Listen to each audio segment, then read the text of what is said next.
Athletes and bodybuilding fans around the world, welcome to another episode of Primetime Muscle. I'm Tim Wilkins, as always, joined by these two powerhouses of the sport, Tarek El-Guindy.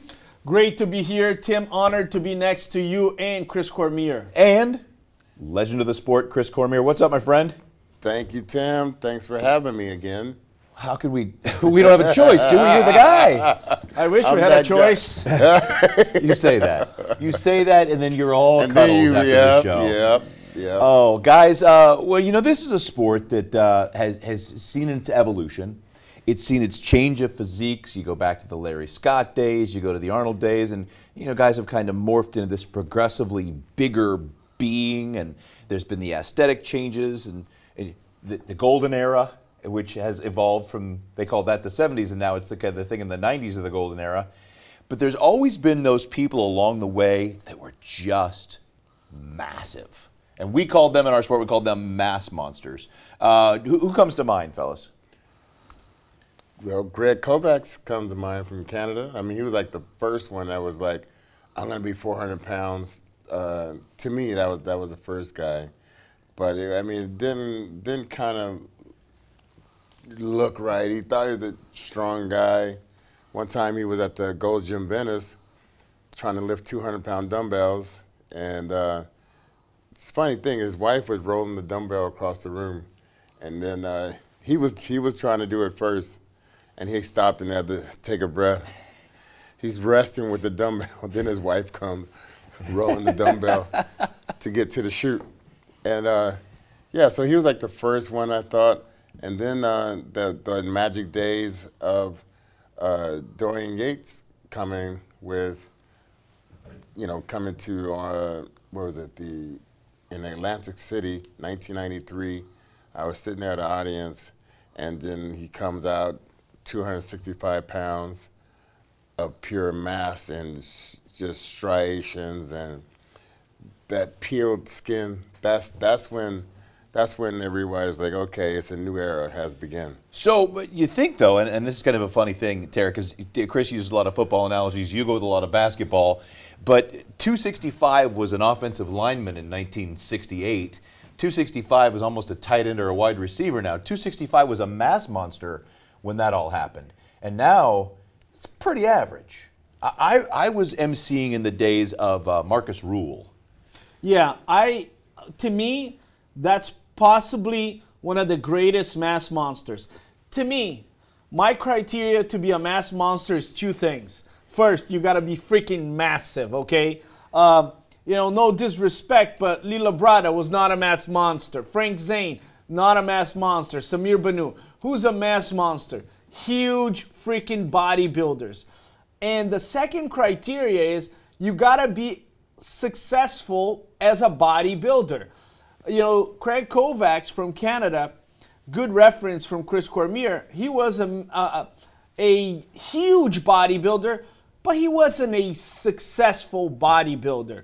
I believe that in the 90s, the two bodybuilders that really distinguished themselves were Marcus Rule, who won the Night of Champions, looked incredibly freak. B-roll, put the B-roll of Marcus Rule, most muscular, at the Night of Champions when he defeated Bob Ciccarello and he defeated Paul Dillette. And the other mass monster who also won pro shows and was successful was Paul Dillette. Now, Craig Kovacs, all due respect, was a big guy, but he wasn't successful. These two guys I just mentioned, they actually made an impact in bodybuilding. Now, Chris, Tarek brings up a great point. You think about the guys that just didn't translate because at some point you've got to strike a conditioning, you've got to have some aesthetics, you can't just be a block of steel. Because you think of big guys, and you think like a Gunter Schlierkamp was massive. Yes, he was massive. You know what comes to mind? Man, from Venice. Vic Richards? No, Vic Richards. There's a big guy, right? Mr. Big. That was a giant guy that's one of the never OGs. Translated to the stage. Oh, geez. Craig Munson, who was he was like a phenom that was from Venice Beach, actually on the beach, training with 6 and 7 plates. That to me was a mass monster of old that was never never really translated to the mainstream, but he was like a folk hero. He was like someone you want to go to the beach. You're going to see some freaks. You're going to see Craig Munson. He was a 300-pounder, and that's when I was a teenager, so you can imagine he was like 600 pounds. You know, that's what it translates to a teenager. So I seen him guest pose in Palm Springs, and then when he went on to see him in different videos and everything, but, you know, 6, 7 plates repping it on the bench press. That's what I saw. See, and that was an era, if we're going to bring this back, Tarek, when there were guys like Peter and David Paul, the Barbarian brothers. Yes. Yeah. Guys that were just massive. I remember Kovacs had that big hanging tricep that was so crazy, but guys were just massive. But they were rounder. They never really said, all right, I'm going to make that commitment or push my body to the edge and see what, you know, when you guys, when Flex Wheeler or Chris Cormier got on stage, to see what that could do, see what it would look like. Yeah, and all these guys were on my notebook when I was in high school. All plastered on my notebook, but then when I moved to Venice, I got a chance to know each and every one of these guys, and that was amazing for me. Okay, as you passed them by, did you check them all off? Yeah, not a hero anymore. Dear diary, not so big after all. Throw that notebook away. All right. I think that there's one shot, and I'm going back again to the most muscular of Marcos Rule at the Night of Champions. That is the symbol of a mass monster.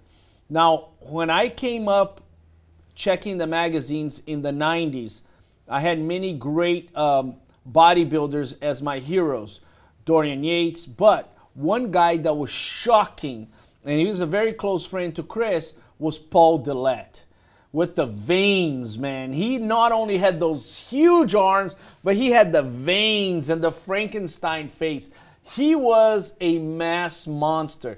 And the thing is, when you are the owner of a supplement company, you might look at guys that are mass monsters. They might not be as successful as Chris Cormier or Flex Wheeler or Sean Ray, but when it comes time to sell supplement, those mass monsters, they deliver big numbers.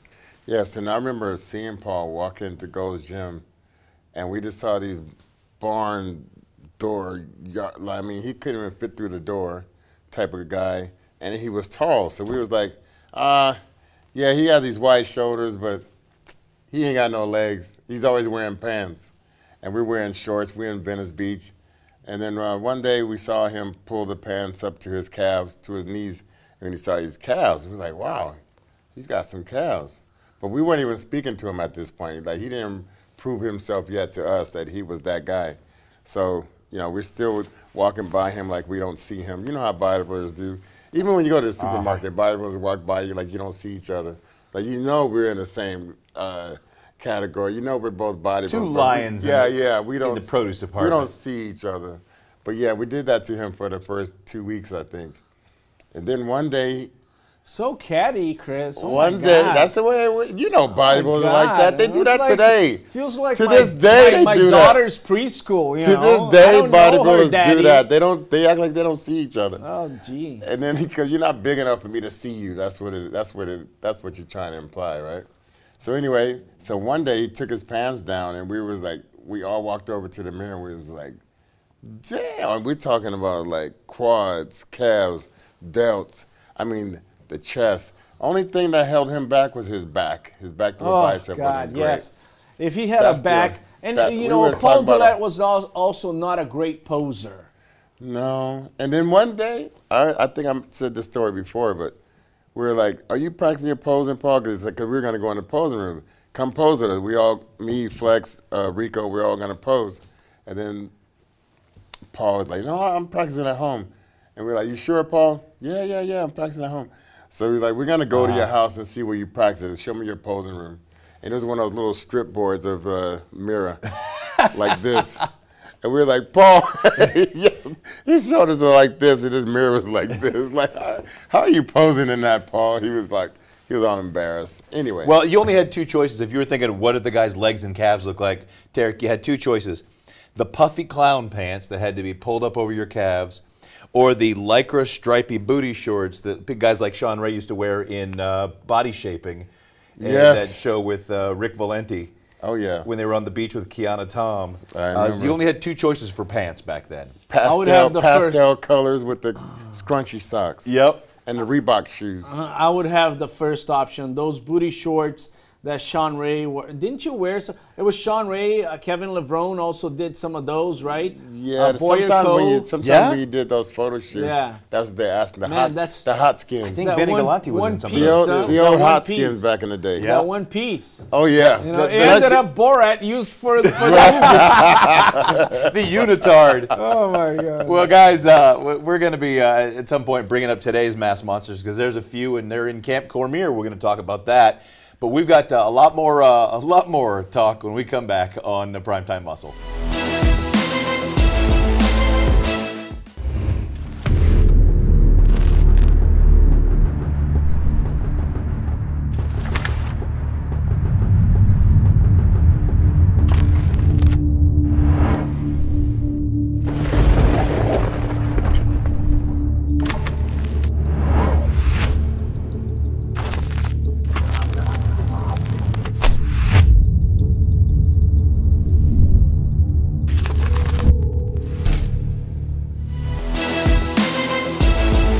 And we're back and still talking about some of the greatest mass monsters of all time in the sport of bodybuilding. And you guys alluded to this before, you went down the Dorian Yates path. Chris, let's go back down on that time when Dorian first came to America and that let the air out of the room. Well, that was Atlanta, Georgia. And that's where I had the Olympia for 3 full years in the same city, 3 in a row. And I love that city, and it was a great competition. But just to see Dorian walk out, you know, with the horns blowing, you got the hooligans in the. You had soccer hooligans as fans? Yeah, and they all came. It was like a big old pack of people. Got to meet them all, and then you have his training partner sitting right in the middle of the auditorium, screaming for him, educate them, Dorian, show them. Educate them, like that, and that made me laugh. I was always laughing up there. Educate them, and he's sitting there with his arms crossed like this. Man, that was funny. That was good. It is a little less intimidating when you hear "educate them" or instead of "who's your daddy," "who's your father?" Show him, Dorian. Who's your father? It's not quite as intense. Well, you know, we spoke in the previous segment about Paul Dillette and Marcus Rule, and they had an impact in bodybuilding. The fans loved them. But they did not win the Mr. Olympia. When you talk about Dorian Yates, he was not only a mass monster, he's one of the most successful bodybuilders of all times. And you can say that he's the first mass monster. And after him, we've seen other mass monsters win Mr. Olympias, such as Jay Cutler, such as Ronnie Coleman and Big Ramy. So Dorian Yates set the tone for what would happen in the future. Now you guys are going to start accepting the massive physique. Did Dorian have the lines of Flex Wheeler, Chris Cormier, or Sean Ray? No, he didn't. He'll be the first one to say that. But he presented tremendous size, impeccable conditioning, and he changed the game. There's no doubt he changed the game. When I joined the gym in 1993 in Brazil, Dorian Yates was the Mr. Olympia. And he was my hero because the nickname, the Shadow, right? You wouldn't see him the whole year. He would come in, win, and go away. And then you would see videos of Sean Ray in a Ferrari, and you'd see Chris Cormier at a party with his G-string, Flex Wheeler driving a fast Mercedes down Santa Monica.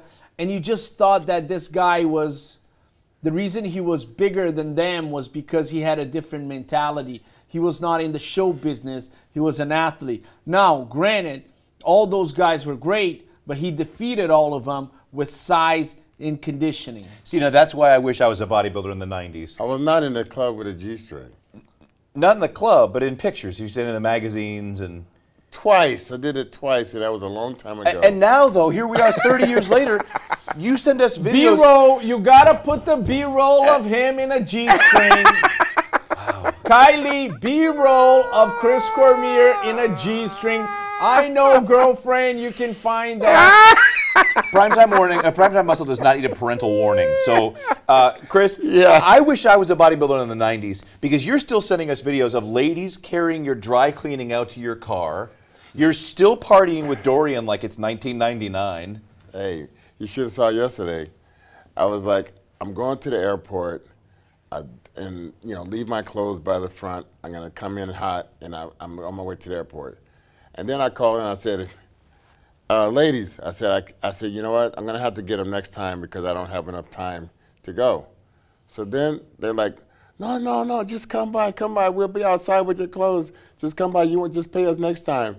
So I rolled through the parking lot. I stopped, made a pit stop. They opened the door, they put the clothes in for me, shut the door, started running back into the cleaners. Oh man, Jensen's Cleaners, I love you guys. You're doing a great job. My cleaners don't treat me like that. I go to my lady and I ask for discount, and she goes, no discount. I go, best customer. I do my suits every week. I'm best customer. She goes, you're not my best customer. So we got that. Chris then was bringing go-go dancers on stage. That's right. That was living. That's right. So guys, so Dorian really made mass appealing. It was the mass appeal. And then I think I've never really considered Jay a mass monster necessarily. Whoa! I'm going to clean this up. Whoa! He's supposed to have. Whoa! I'm cleaning this up because he was so aesthetically pleasing at that size. I've always kind of thought of the mass monsters as Marcus, like where there was literally a Marcus Rule bobblehead back in the late '90s, early 2000s. Right. That was just a massive muscle. I was more of the hybrid. Can hang with the big guys. We're not talking about you. Look at the prompter. It's Jay Cutler and Dorian Yates. So let's get back to that. So I thought I saw some C's up there. No. Okay. Just one. Jay bad. Cutler is a mass monster. If we look at his, and I agree with you, Tim, you cleaned up nice, but he is a mass monster. If you look at his 2009 victory, which I believe was one of the most dominant Olympia performances, he outmassed Dexter Jackson, Branch Warren, Phil Heath, Kai Green, an incredible lineup, and he looked like a mega giant. Aren't they just smaller competitors? What's that? Aren't they just smaller competitors? Well, I don't think Branch Warren is known to be only 5'6", right? Well, we're not talking about height. This is not basketball. We're talking about the density of a bodybuilder.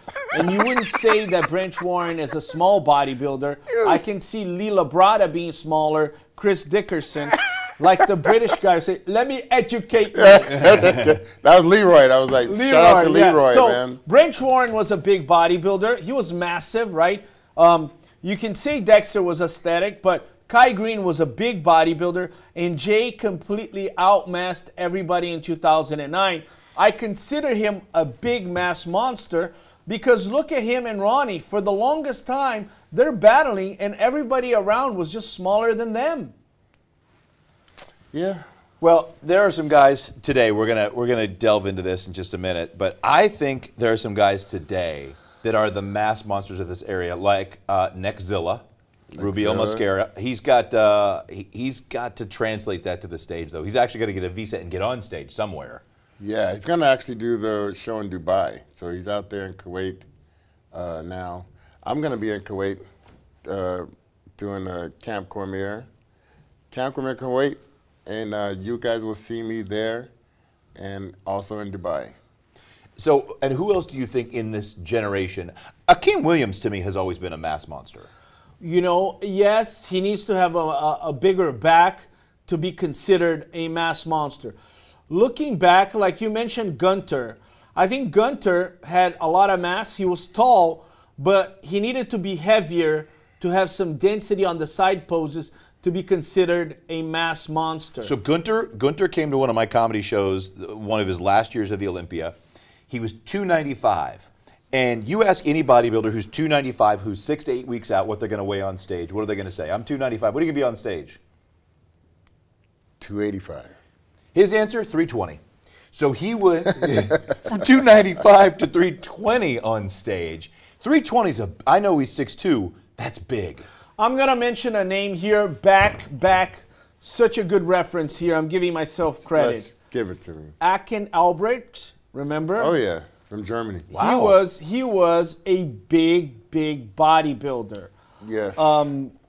And looking back at some of these German guys, you have Markus Rühl, Akim Albrecht. Am I pronouncing it right? Yep, Yes. Albrecht. Now, there was a guy from big biceps. He was Norwegian.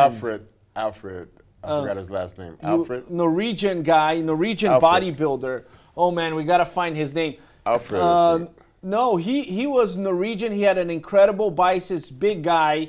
Go back to Jay Cutler. Wearing a do-rag on his head. That guy? He'd be at the FIBO and I forgot his name. So while we're on the topic, you think of guys that were kind of bigger for that era. What did you think of putting Nasser in that spot? Nasser El-Sonbaty was a big dude. He became when he really got into himself. He got with Milo Sarcev, and Milos blew him up. I mean, one time I saw him, and then the next time I saw him, it was a total different story. And he became a mass monster. And then like I said, it was always something with the bigger guys. Either they didn't have a back, or they didn't have the midsection, or they didn't have something. But I was always thinking, like, how are these bigger guys getting beat by these smaller guys? And that was the thing. It was like you had to be a hybrid, like I mentioned before. I got shut down by my co-host over there. But yeah, a hybrid was usually taking out a mass monster. That's just what I saw. Well, we'll let Tarek, hopefully he's got that, and we'll check back with his answer when we come back with the rest of Primetime Muscle.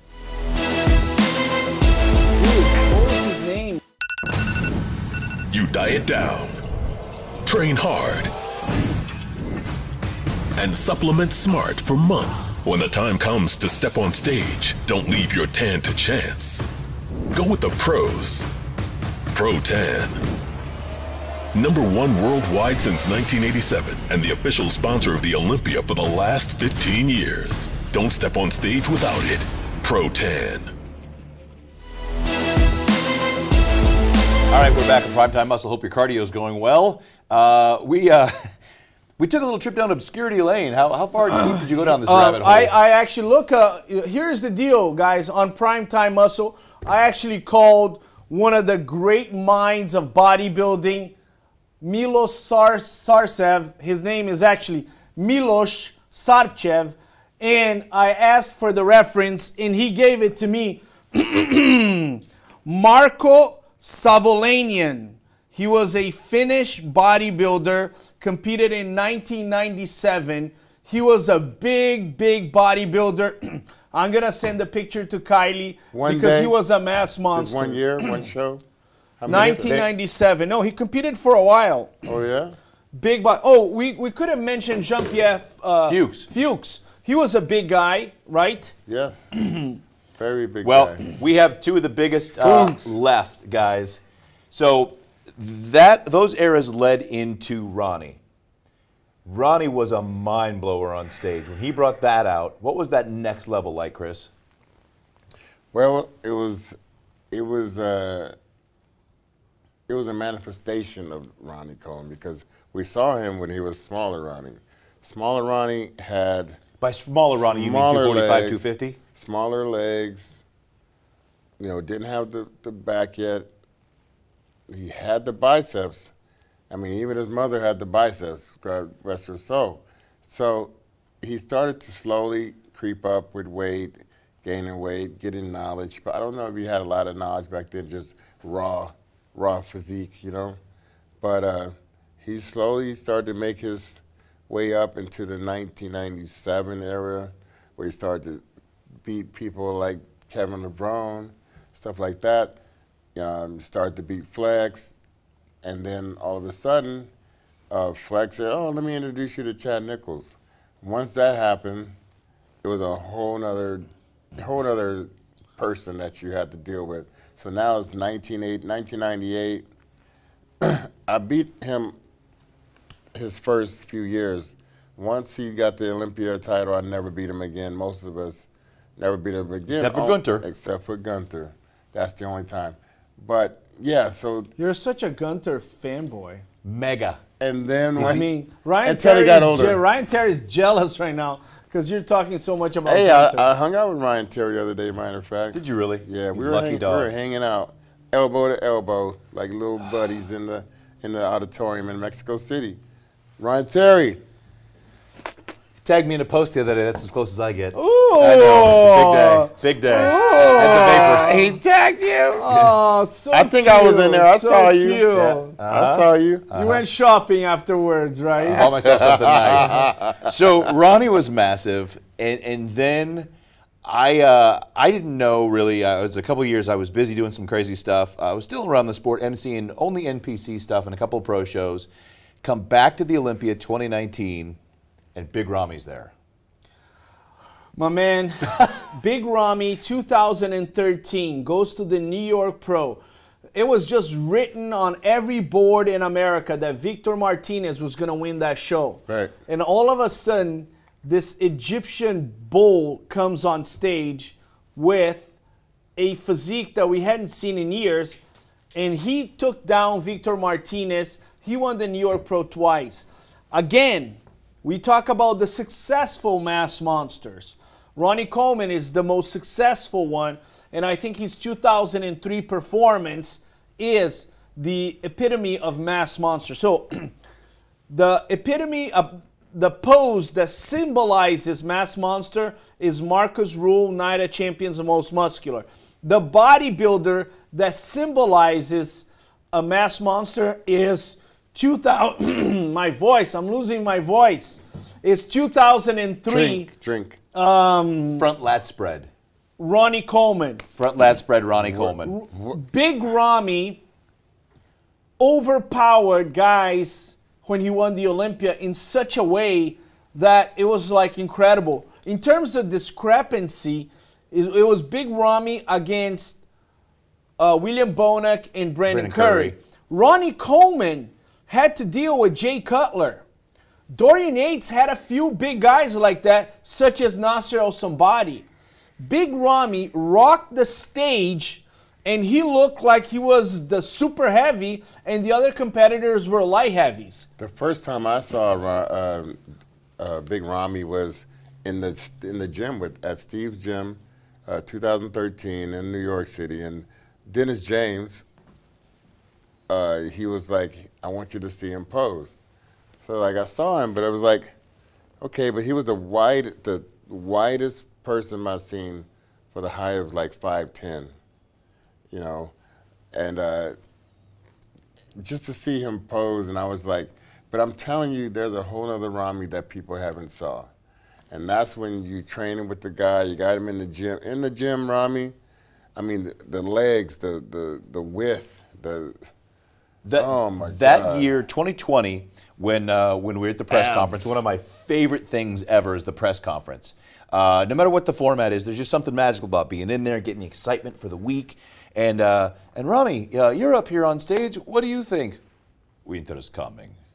And everybody just grabbed everybody's attention. And when he sat in that side chest and that leg just hung in the air, it was just massive. The stripes, the striations going down the side, the glutes, and the whole. The hams sweeping all the way down to the floor. Yeah. But you know, he's such a nice guy, man. He's like, I don't know if I think he's too nice to be a winter. That's an act, because he's like a governor. Like he shakes hands with everyone in the gym, takes time out to talk with them about their families and everything. And and then you see this whole nother menacing looking, winter is coming. What are you doing? I was imitating Rami. Oh my God, you're not doing justice to him. Again, B-roll, show Big Rami doing that. And put me next to him. Big Rami was a tremendous mass monster. And I think the most shocking thing was, man, his legs. Like his legs were something that we had never seen before, right? Right. I mean, as big as he was on top, his legs were incredibly massive. They overpowered his upper body, which was huge. Now, one thing for all the fans to pay attention right now, we're mentioning mass monsters. And I think this is one of the most overrated things in bodybuilding. And as a judge, I can tell you, it's highly overrated. Oh, the guy is 6'5". Oh, the guy is 6'3". Oh, the guy is 6'2". That means nothing. Big Ramy was not over 6 feet. Ronnie Coleman was not over 6 feet. Jay Cutler was not over 6 feet. All these big mass monsters were not over 6 feet. A mass monster is somebody that has acquired a density that overpowers most of the other competitors. On the contrary, we had the New York Pro and Quentin Beastwood, I think he's 6'2 or 6'3". Yeah. You know, in order for you to fill up a frame like that, it takes a long time. For you to be a mass monster, is actually better to be shorter so you have less frame to put all that density. That takes me back to a Branch Warren. When you look at the kind of mass and density that Correct, Branch yeah, had at that correct. height. I wouldn't say he was a mass monster, but he was a big bodybuilder. We cannot qualify him as, oh, a smaller bodybuilder. Who's a smaller bodybuilder? Sean Ray. Sean Ray. Sean Ray. Well, if you have Sean Ray, well, here's the thing. He started out fast because he's so short. He's the shortest guy I know, almost. And he, you know, and so he was able to develop quickly.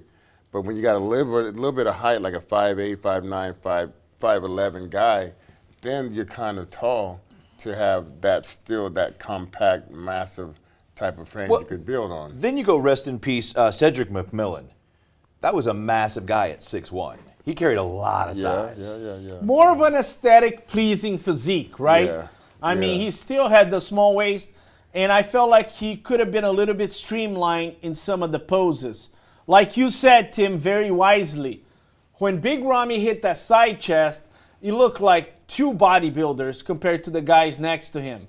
The greatest mass monsters of our generation, that we've known, that have succeeded, Dorian Yates, Jay Cutler, Ronnie Coleman, and Big Ramy. But like we started the segments, let's not forget about Paul Dillette and Marcus Rule. They made history. But the mythical legend of Dorian Yates, I thought, was the most effective, just because you wouldn't see him training. You just see him show up. And not only that, you know, being a good friend of mine, one of the closest friends of mine I have in the industry, he wouldn't talk to me backstage. He wouldn't talk to nobody backstage. Like, he carried that same mystique from his gym, where he would close his gym down and not have no one in the gym. That's why no one saw him train, because he closed it down so no one can get eye contact with him, no one can be talking to him. He'd go in, do his business, go from machine to machine or whatever, do his business and leave,